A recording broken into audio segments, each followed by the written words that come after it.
Bonsoir amis auditeurs de Radioactif Martinique. Je ne suis pas seule ce soir, j'ai un invité avec moi. Donc bonsoir Georgie et je te souhaite la bienvenue à notre émission Témoigne de Christ. Bonsoir ma sœur Christelle. Alors je me présente, je m'appelle Georgie Plaizel, j'ai 30 ans et je suis enfant de Dieu et je suis venu témoigner de la gloire du Dieu vivant, le Dieu qui m'a sauvé, qui m'a délivré de la perdition. Alors je lui remets toute la gloire ce soir et je vous bénis au nom de Jésus-Christ. Amen, amen, amen. De ton parcours, si je te dis à l'aube du drame, la défaite de l'ennemi pour laisser place à la victoire de Jésus-Christ dans ta vie, comment Dieu est rentré dans ta vie? Alors je commencerai par mon enfance, car il y a un commencement jusqu'au jour glorieux où Dieu s'est manifesté dans ma vie. Amen. Alors, j'avais un père et une mère qui étaient un peu, on dirait, dans la religion catholique. Et mon père était très violent, très colérique. Et mon enfance était particulière. Avec les grands de mon quartier, on allait de temps en temps à la messe le dimanche. On allait parce que c'était la coutume, c'était la tradition sans plus. On s'amusait dans l'église, on voyait pas le pourquoi. Et les années passaient. Mon père me battait, me frappait, me malmenait. Ma mère aussi subissait tout cela aussi. Et je grandissais sans réellement connaître Dieu, ni même avoir entendu de bonnes choses de lui. Et mes parents ont fait mes frères faire, comment on appelle ça, le catéchisme, ces choses-là, tout ça. Et moi, je dirais maintenant, par la grâce de Dieu, je n'ai pas fait ces choses-là. J'étais le seul. Il n'a pas fait, à ce niveau-là, peut-être traité de rebelle, ne voulant pas faire ces choses-là. Mais il y avait quelque chose en moi qui combattait ce genre de choses-là, justement. Et je n'avais pas envie de le faire. Et les années encore passaient, tout cela. Les problèmes s'accumulaient avec mon père, de plus en plus violents, tout ça. Et en tant qu'enfant, on prend des coups, des maltraitances, tout cela, et les choses commencent à peser sur nous. Nous sommes enfants, on ne comprend pas ce qui nous arrive, le pourquoi, qu'est-ce qu'on a fait. Et les années passées, tout ça, jusqu'au jour où mon père était parti à Sainte-Lucie, comme il était pêcheur, il était allé à Sainte-Lucie. Et ma mère a profité pour s'en aller. Et elle est partie. Et par la suite, au bout d'un moment, on a dû rejoindre notre mère, vu que notre père n'était pas là. Et quand mon père est rentré, il a cherché à nous retrouver, tout ça. Et on m'a changé d'école, tout et tout. Et ma mère l'a laissé nous voir, tout ça. Ça paraissait normal. Entre guillemets, tout allait bien, entre guillemets, jusqu'au jour où ça a éclaté de nouveau, tout ça. Et vous étiez combien de frères, des frères, sœurs? En ce temps-là, on était à 3 frères. À 3 frères. Et ça a fait des problèmes, des histoires. Ma mère est au début d'une relation avec un nouveau compagnon. Et mon père a très mal réagi. Il a pris le portable. Il a allé chercher cette personne. Il a fait des histoires. Et ça a dégénéré. Au bout d'un moment, la police a dû s'en mêler, tout ça. Après ça, l'un ne savait pas gérer la colère de l'autre. Et je suis resté chez ma mère pendant un temps. Et ma mère, au bout d'un moment, par rapport à mon père, elle pensait que j'étais comme mon père, tout ça. Et il y a un jour, elle m'a donné, comme on dit ici, une volée, sans savoir le pourquoi. Et mon père est venu avec les policiers m'a récupéré. Je suis retourné chez mon père. Au début, ça semblait normal. Il avait l'air d'être normal, comme tout parent, quoi. Jusqu'au jour où, si je peux traiter ça de mauvaise habitude, qu'il a fait à ma mère. Parce que l'histoire, je voyais lorsqu'il s'en prenait à ma mère, lorsqu'il la battait, tout ça. Et je me disais que mes frères étaient plus grands, ils ne faisaient rien du tout. Et je me disais que le moment sera venu que j'aurais agi. Et justement, les années sont passées, l'adolescence est arrivée. Et lorsqu'il me frappait, je lui disais qu'il me faisait mal. Bien souvent, je pensais à la mort. Je pensais à m'évader, à m'enfuir de ce que je vivais, de cette souffrance-là. Et ça continuait. Et je saturais.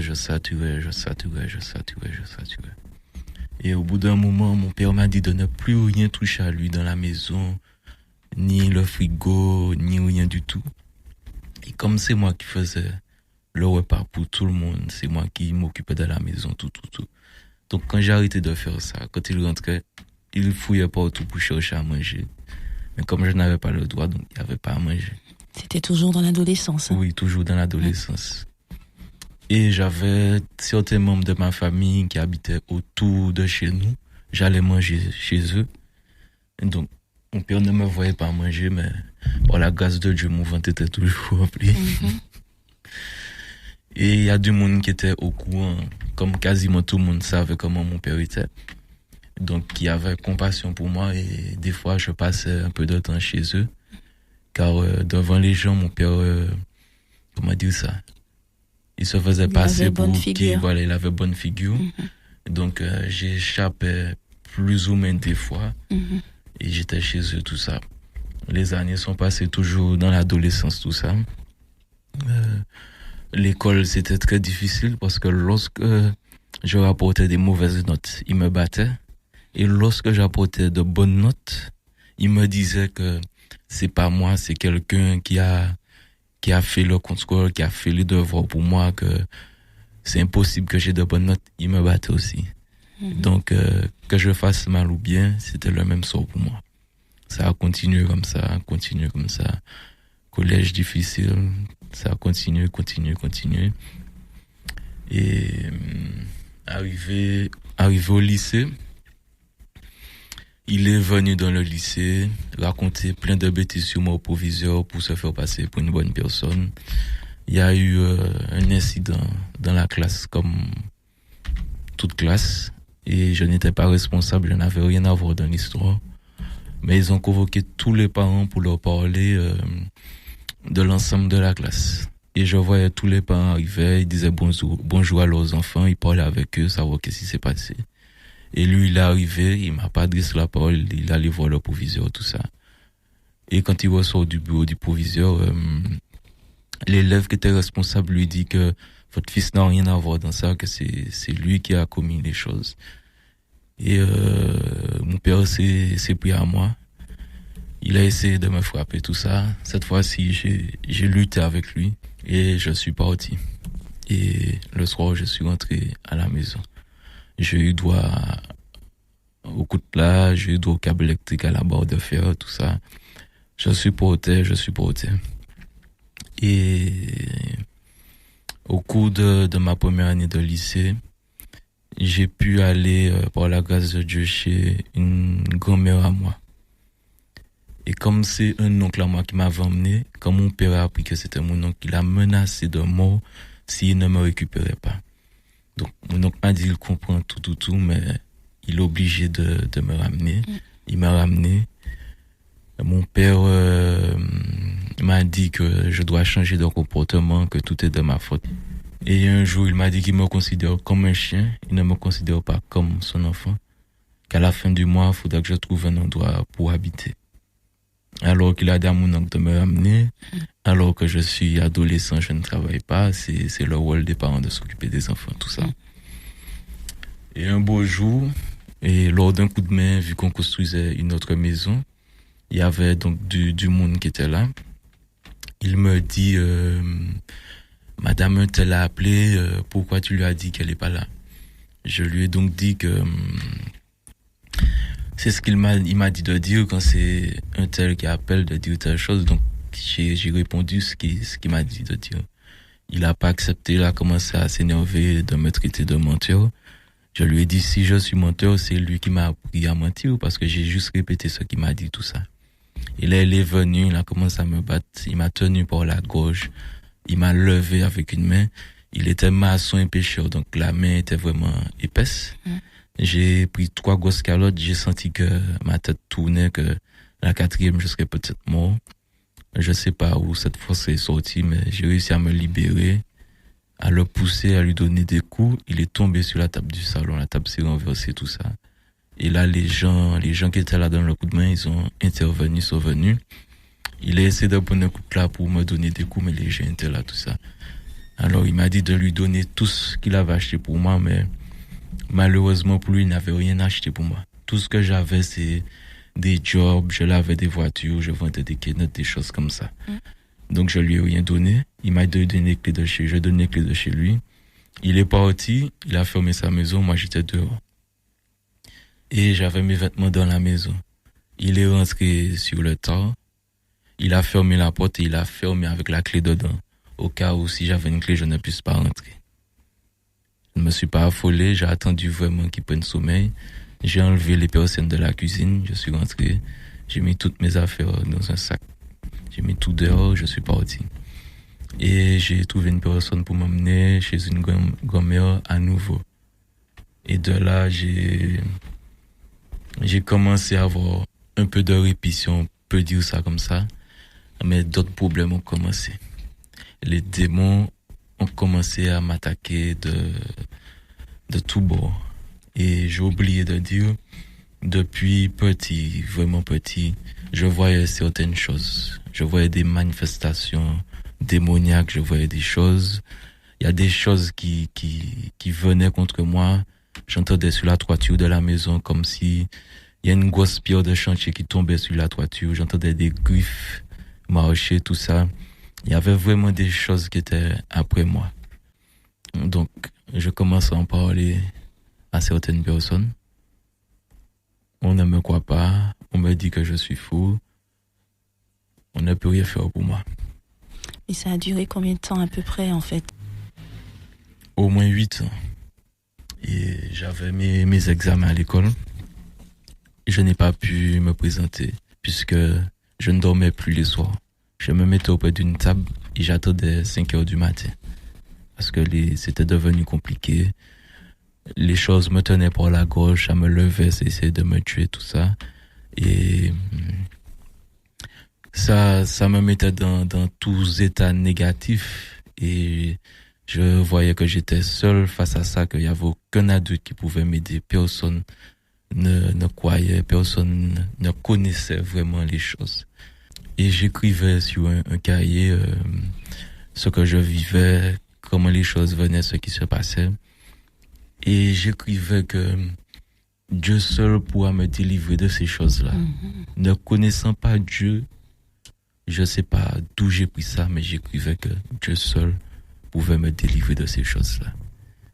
Et les années passaient, je me suis retrouvé dans la rue à faire des choses pour survivre, pour me nourrir. Business, mauvaise fréquentation, mauvaise rencontre. On me proposait des plans pour faire de l'argent, j'acceptais.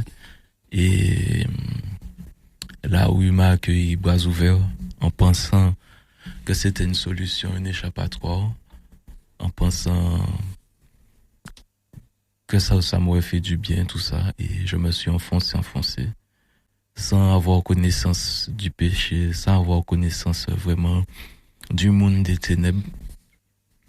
Et j'ai commencé à faire des méfaits, à commettre des choses. Et pour moi, c'était faire de l'argent. Quand on a de l'argent, on est heureux. Je peux pourvoir mes besoins. Et je suis rentré vraiment dans la rue. J'avais des femmes qui travaillaient pour moi. Je vendais de la drogue.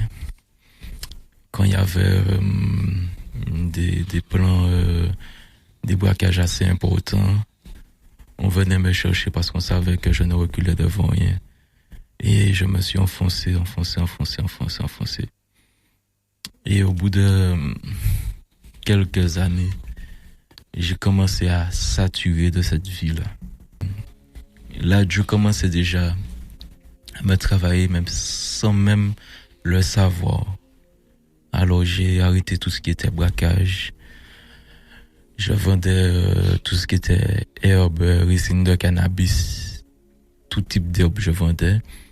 Et j'ai arrêté de vendre de l'herbe et je suis passé à une drogue supérieure. J'ai commencé à vendre de la cocaïne. J'étais plus discret, j'étais plus posé. Je vendais de la cocaïne. J'ai même vendu un moment du crack.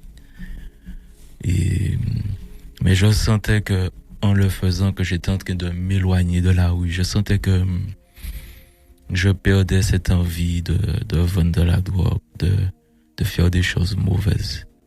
Mais je le ressentais sans vraiment me focaliser sur ce que je ressentais. Mais j'étais spectateur de ma vie et je voyais que c'est ce qui se passait. Et un jour, alors que je m'apprêtais à faire mon sport, je prends un couteau, j'avais des lox, je coupe la première lox. Et je me dis, mais pourquoi j'ai fait ça? Pourquoi j'ai fait ça? Et je regarde, je ne peux pas la remettre, elle est déjà coupée. Je me dis, pourquoi j'ai fait ça? J'ai réfléchi, j'ai dit, je peux pas. J'en ai coupé une. Avec le couteau, j'ai coupé toutes les autres lox. Je sais pas pourquoi j'ai fait ça. Et lorsque j'ai fait ça, de ce jour-là jusqu'à 2 semaines, j'étais vraiment malade. J'avais plus de force. C'est comme si j'avais le coronavirus x20. J'étais vraiment à terre. Juste les lox que j'ai coupés, j'étais mal. Et un jour, j'ai senti une présence rentrer en moi, me rafraîchir. L'état malade était parti, j'étais renouvelé. Ne connaissant pas Dieu, ne connaissant pas le Saint-Esprit, j'ai dit, le Saint-Esprit est en moi. Et comme le Saint-Esprit, c'est l'Esprit de Dieu, l'Esprit de vérité, c'est celui qui nous annonce tout ce qui vient de Dieu. Donc il m'a mis la pensée que c'était lui qui était en moi. Le connaissant pas, je disais que l'Esprit de Dieu est en moi. Il m'a vraiment rafraîchi.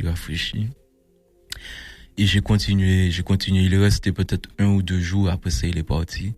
Et j'ai continué dans la rue, tout ça. J'ai arrêté de fumer. Tout le monde fumait autour de moi, j'ai arrêté de fumer. On m'incitait à fumer. Les gens savaient que je fumais énormément, donc ils disaient que je ne vais pas tenir. Ils me disaient de rouler un joint pour eux. Et il y a une expression qui dit rouler au péteur. Donc si tu roules le joint, c'est toi qui l'allumes. Je roulais le joint, je leur donnais. Ils se fâchaient avec moi, mais je ne fumais pas. Ça ne m'intéressait plus, je ne fumais plus. J'étais là avec eux, je buvais de l'alcool, je ne fumais plus. Dieu m'a appris à renoncer à mon ancienne vie, tous les endroits où j'allais, qu'il ne fallait pas aller, qui m'auraient fait replonger tout ça. Je suis resté fermé, tout ça. Et de là, Ludovic a commencé à échanger avec moi, tout ça. Et j'avais toujours des esprits de mort après moi. J'avais toujours des envies de suicide, tout ça. Et j'ai recommencé à aller sur la place de ma famille, mais je ne fumais plus. Je buvais de l'alcool. Et mon ami m'a dit si je veux venir avec lui dans son assemblée, que je peux venir avec lui dimanche. Et je lui ai dit je suis déjà allé dans toute religion pour regarder comment c'était depuis mon plus jeune âge. Je connaissais des gens qui étaient dans telle religion. Je suis allé, mais je me demandais qu'est-ce que je faisais là. Je voyais pas. Pour moi, c'était mort. Donc je lui ai dit, je connais déjà ce genre de religion. Et à chaque fois que je vais dans une religion, je vois des démons, je vois des choses comme ça dans leur assemblée, tout ça, que ça ne m'intéresse pas. Et puis il m'a dit de venir, si jamais je vois ces choses-là, qu'il me ramène, qu'il me redépose, tout ça. Et je lui ai dit, je ne suis pas, ça m'intéresse pas. Et le soir, pendant que j'étais couché, je pleurais énormément, et j'ai une conviction d'aller, que ça va me faire du bien. Donc le matin tôt, je l'ai appelé, je lui ai dit ça, il m'a dit, y a pas de souci. Il est venu me chercher, je suis allé. Quand je suis arrivé, les gens me regardaient, les gens étaient étonnés.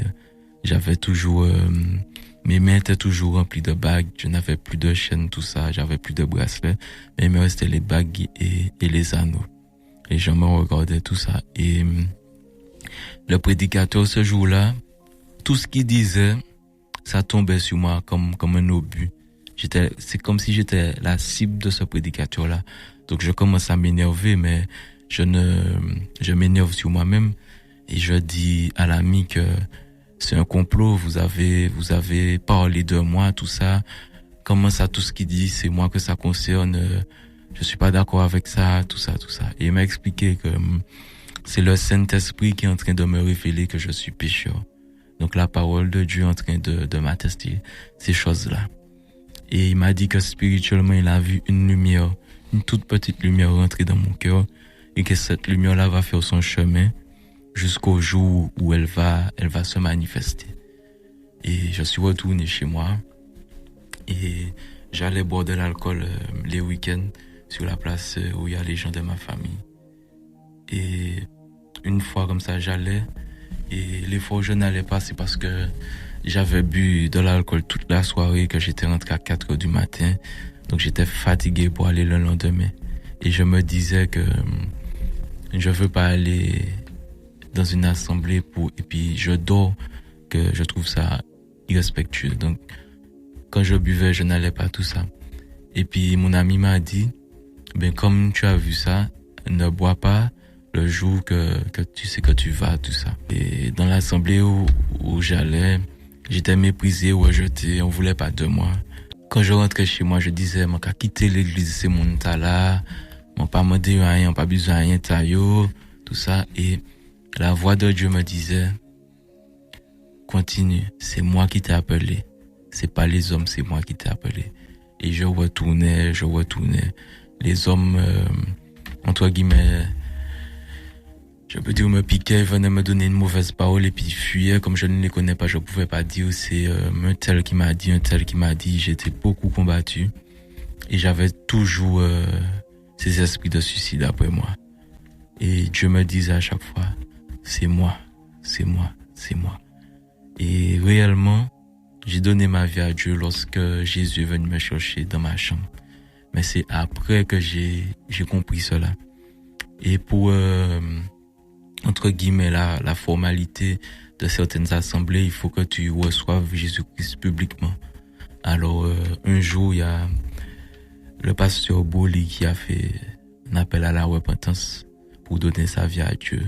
Je me suis avancé, j'ai dit oui, je demande à Dieu pardon d'avoir vécu sans lui, pardon pour tout le mal que j'ai fait, tous mes péchés, et j'ai déclaré que je recevais Jésus-Christ comme mon sauveur et le Seigneur personnel de ma vie, que je renonçais à mon ancienne vie, que je faisais le choix de le suivre vraiment. Et je me suis approché vraiment de Dieu parce que j'avais tout essayé dans le monde et je n'avais pas trouvé de répit. Et je me suis dit que je n'ai pas essayé la voie de Dieu. Voici que la voie de Dieu se présente à moi. Alors je vais de tout mon cœur et je vais franchement. Donc si je vais vers Dieu, c'est pour changer, c'est pour le changement. Contrairement à d'autres personnes qui n'ont pas le même vécu que moi, qui ne viennent pas de la rue, je voyais qu'ils faisaient les réticents, qui parlaient d'une façon. Et moi, je disais, c'est moi qui pouvais parler comme ça, vu tout ce que j'ai vécu. Et moi, non, j'ai renoncé totalement. Et en filant en aiguille, en persévérant, en lisant la parole, j'ai vu qu'il était écrit un verset qui dit « Méchants comme vous êtes, vous savez donner de bonnes choses à vos enfants. Si vous demandez un poisson, vous n'allez pas leur donner un serpent. Si vous demandez du pain, vous n'allez pas leur donner une pierre. Que si vous demandez à votre Père céleste qui est dans les cieux, son esprit, il vous le donnera. » Alors, pendant 5 jours, j'ai dit, Père, tu as dit dans ta parole, si je te demande, je veux recevoir ton esprit. Je veux recevoir ton esprit. Je veux recevoir ton esprit. Et le 5e jour, le vendredi matin, lorsque je fais cette prière-là, l'Esprit de Dieu est descendu sur moi. Il m'a rempli. Ma bouche s'est ouverte et j'ai commencé à parler une langue que je ne comprenais pas. Et ma vie était déjà transformée par rapport à la première expérience. Mais là, l'Esprit de Dieu, le consolateur ami, il est venu me consoler, il est venu me remplir. Je ressentais la présence de Dieu. Et là, l'Esprit de mort m'a quitté totalement. Et là, même si les hommes m'attaquaient, là, l'Esprit de Dieu était en moi. Je persévérais. Et plus avancé que d'autres personnes qui étaient déjà là depuis des années. Et le simple fait de voir que j'étais zélé, ça embêtait beaucoup de personnes. Donc, j'étais combattu par les démons avant, là je suis combattu par l'homme. C'était un peu compliqué pour moi, mais l'Esprit de Dieu était là avec moi. Il me gardait, il m'encourageait. Et j'avais une soif de lire la parole parce que je me disais, je suis tombé sur une promesse. Donc si je continue à lire, je vais découvrir encore d'autres promesses. Donc j'étais impatient de lire pour voir tout ce que Dieu avait en réserve pour moi. Et tout ce que je voyais, je demandais à Dieu. Donc j'expérimentais la parole de Dieu. Et je pouvais dire véritablement que la parole de Dieu, c'est la vérité. C'est la vérité.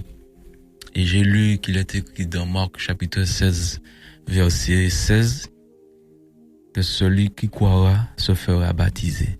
Et celui qui ne croira pas mourra. Et je me suis dit, je crois. Et j'ai lu dans Matthieu le baptême de Jean-Baptiste, que Jésus lui-même s'est fait baptiser par Jean-Baptiste. Il a été plongé dans l'eau. Et j'ai découvert le vrai baptême. Et je suivais des enseignements sur YouTube aussi, tout ça.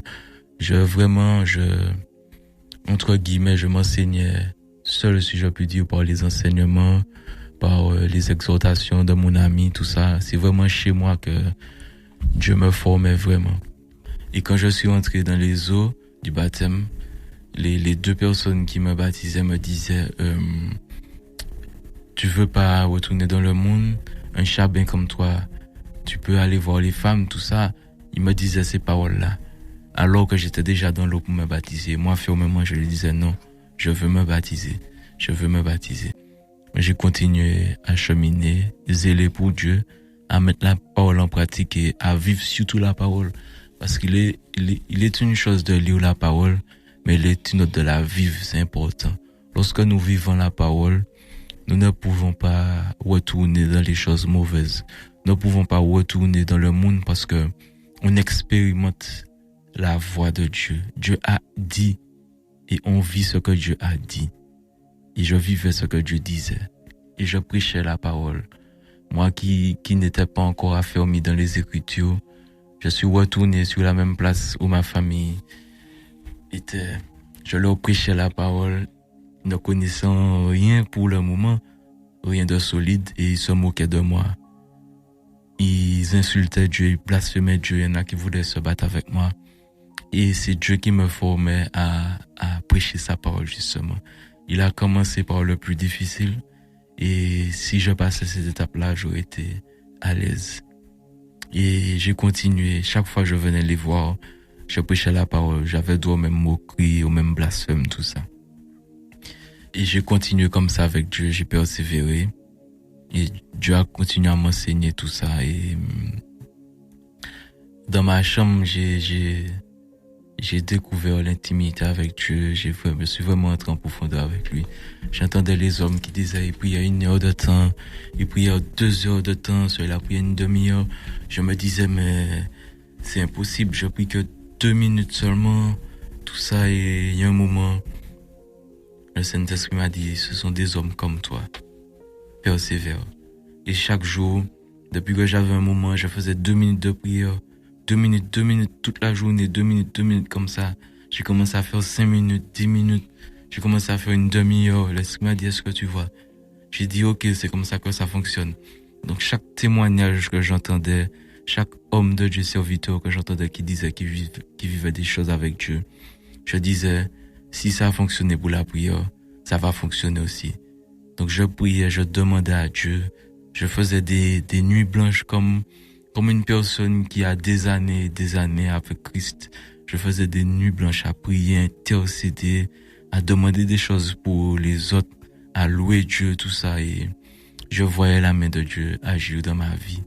Et l'homme a commencé à reconnaître que Dieu avait mis sa main sur moi. Amen. Et les personnes qui me combattaient, il y en a de ceux qui sont revenus vers moi, il y en a de ceux qui avaient trop d'orgueil, ils n'ont pas pu revenir. Et chaque personne de mon passé qui me connaissait, quand ils me voyaient, je leur disais que la rue c'est fini, je ne fais plus rien de mauvais, j'ai accepté le Seigneur dans ma vie, tout ça, ils étaient choqués. Ils n'arrivaient pas à croire, ils me disaient mais non, c'est impossible. Il y avait même de ceux qui disaient que j'ai dû fouler la mort, c'est pour ça que j'ai couru vers Dieu. Il s'est passé quelque chose, j'ai couru vers Dieu, que ils n'arrivaient pas à comprendre comment un homme mauvais puisse devenir un homme bon. Et je leur disais que c'était Jésus qui avait fait ça. Malgré que je donnais des témoignages, ils disaient non. J'ai voulu échapper à la mort, maintenant je veux de Dieu, tout ça. Et je continuais à prêcher la parole et Dieu s'occupait de mon témoignage parce que je m'occupais de ses affaires. J'ai d'abord recherché le royaume de Dieu et toute sa justice. Avant de dire à Dieu, je veux ci, je veux ça. Je voulais trouver le Christ, vraiment rencontrer Dieu avant toute chose. Et j'ai recherché et je l'ai trouvé. Et de là, j'ai commencé à lui demander des choses pour moi, mais surtout pour les autres. Parce que Dieu nous sauve, non pas pour nous seuls. Il nous sauve afin que nous sauvons d'autres aussi. Car ce que j'ai vécu, moi qui étais selon la société de ce monde, selon le code de la citoyenneté, un déchet de la société, Dieu a pu faire de moi l'homme que je suis aujourd'hui. Donc, celui qui était comme moi, qui était pire que moi, ou qui était moins que moi, c'est possible. C'est possible.